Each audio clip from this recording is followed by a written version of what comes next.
Hello बच्चों, let's read the question. The question says a 10-gram sample of mixture of calcium chloride and sodium chloride is treated with Na2CO3 solution.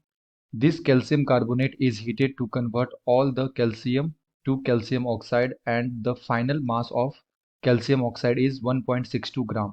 The percentage by mass of calcium chloride in the original mixture is. तो हमारे पास question है बच्चों and इसमें हमें दे रखा है कि हमारे पास एक सैंपल है जिसमें calcium chloride and calcium and sodium chloride का मिक्सचर है ये, और इसका जो सैंपल का वेट है ये 10 ग्राम है। और उसको ट्रीटेड किया जा रहा है Na2CO3 के साथ, सोडियम कार्बोनेट के साथ। तो calcium carbonate is heated to convert all the calcium, जितना भी हमारे पास कैल्शियम कार्बोनेट है, ये कैल्शियम जो है इसके अंदर वो कन्वर्ट हो रहा है कैल्शियम ऑक्साइड के अंदर। तो हमसे पूछा जा रहा है कि परसेंटेज बताइए mass of calcium chloride in the original mixture. Okay, तो आइए सॉल्व करें इसे एंड फर्स्ट ऑफ ऑल बात करते हैं की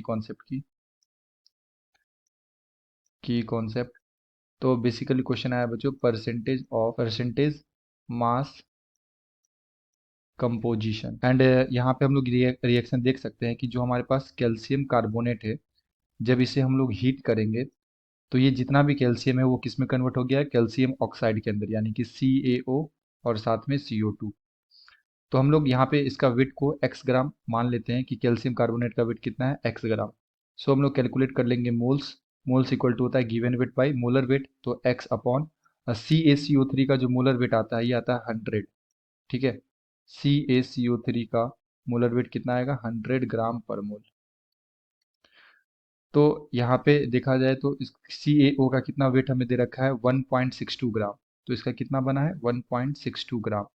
सो मोल्स क्या होगा इसका, मोल्स इक्वल टू होगा 1.62 डिवाइडेड बाय इसका मोलर वेट। तो CaO कैल्शियम ऑक्साइड का जो मोलर वेट आता है ये आता है 56 ग्राम पर मोल, तो डिवाइडेड बाय 56। ओके, तो ये हमारे पास मोल आ गया। अब क्वेश्चन में दे रखा है था कि जो कैल्शियम कार्बोनेट है जिसको जब हम लोग हीट करवा रहे हैं तो जितना भी कैल्शियम है कन्वर्ट हो गया है कैल्शियम ऑक्साइड के अंदर। सो हम लोग यहाँ से देख सकते हैं कि जो इसका मोल्स होगा, ठीक है, कैल्शियम का जो यहाँ पे मोल्स आएगा वो किसके इक्वल आ जाएगा, CaO के अंदर जो कैल्शियम का मोल है। तो यहाँ पे कैल्शियम का मोल कितना आएगा, x/100 × 1, और यहाँ पे भी कितना मोल आएगा, 1.62/56 इंटू में 1, यहाँ पे 1 एटम है। सो हम लोग यहाँ से देख सकते हैं x/100 is equal to 1.62 divided by 56। तो यहाँ से जो हमारे पास x का वैल्यू आएगा ये आ जाएगा 2.89 ग्राम। तो ये हमारे पास x का वैल्यू आ गया। अब क्या करना है कि जो हमारे पास कैल्शियम क्लोराइड है इसको रिएक्शन करवाना है, इसका रिएक्शन Na2CO3 के साथ। तो जब हम लोग यहाँ पे रिएक्शन करवाएंगे CaCl2 का Na2CO3 के साथ, तो यहाँ से फॉर्म होगा CaCO3 और साथ में NaCl। तो अभी हम लोगों ने जस्ट देखा है कि जो इसका मास आया वो कितना आया, ये आया 2.89 और इसका मास हमें फाइंड आउट करना है। तो हम लोग मान लेते हैं कि इसका मास क्या है, y ग्राम।